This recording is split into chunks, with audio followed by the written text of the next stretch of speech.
Hi, my name is Martin Seven. I'm director of a company called Priority Management. We're a global training company specializing in productivity and effectiveness training and workload management training. So Priority Management teaches a series of processes which are effectively best practices for increasing our effectiveness, improving our productivity and managing our workload. These processes or best practices are then implemented using the tools that exist within Microsoft Outlook. One of the key behaviors required to increase our effectiveness and productivity is to have control over a manageable workload. Now, how do we achieve that control? We achieve it by having a daily plan and ensuring that we prioritize our workload for the day ahead. If we prioritize if we plan, then we're in control. If we're in control, we're more focused, and if we're more focused, then we're more effective and more productive, and we're less stressed as well. A good example of this would be most people, when they come in the mornings into the office, the first thing they do is switch on their computer and go straight to their inbox, their email inbox. The problem with the email inbox is it's a very reactive place to be. There's typically no sorting or prioritization within an inbox, and therefore, in fact, it's actually almost the opposite. The latest email is at the top, somehow giving it a sense that it's perhaps more important or has a higher priority than it may actually have. So the best practice that Priority Management teaches is to start the day not in the inbox, but in a daily plan view. This is a view that gives us the ability to see all of our fixed meetings and activities for the day ahead, to see all of the available time that we have between them, and then next to that to see all of the tasks that we have to do for that day, listed in priority order and with an indication of how long each of those tasks are going to take us. If we have this information, we can proactively plan our day ahead, we can be in control, we can be focused, we can be effective and productive. Now, linked into that is the need to see all of your tasks in one place, a centralized place where we can see everything that we need to do. We all have lots of tasks every day.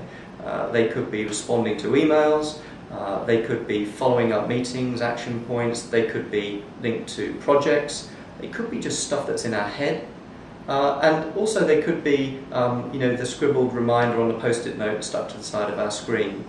The problem with having all of our workload spread around like this is it's very difficult to effectively manage it. So the best practice is to have all of those tasks, that entire workload, in one place.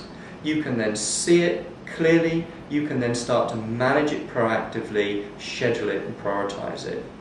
And something like Microsoft Outlook is fantastic for this. It allows you to see all those tasks together, it allows you to prioritize. It's actually very easy to do. You can convert emails to tasks in Microsoft Outlook with just 2 or 3 mouse clicks. And the third point to mention really concerns email itself.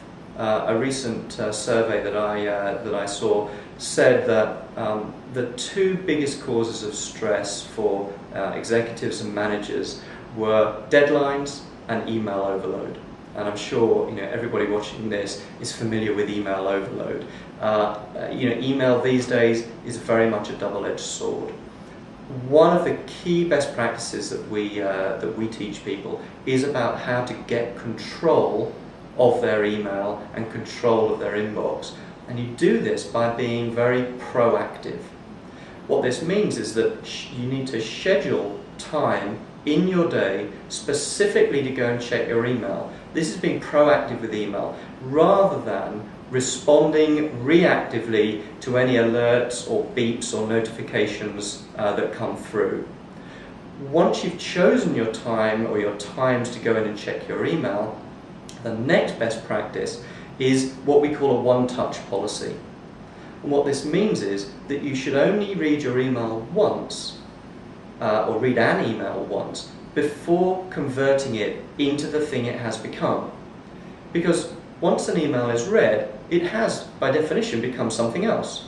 If you're lucky, It's become something you can delete because it's not important. It may have become something that you just file away for future information. It may have become an appointment or a meeting. It may have become a contact.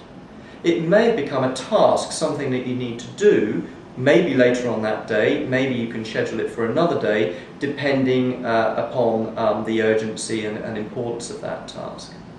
Either way, with a few clicks of the mouse using Microsoft Outlook, you can convert that email into any of those things.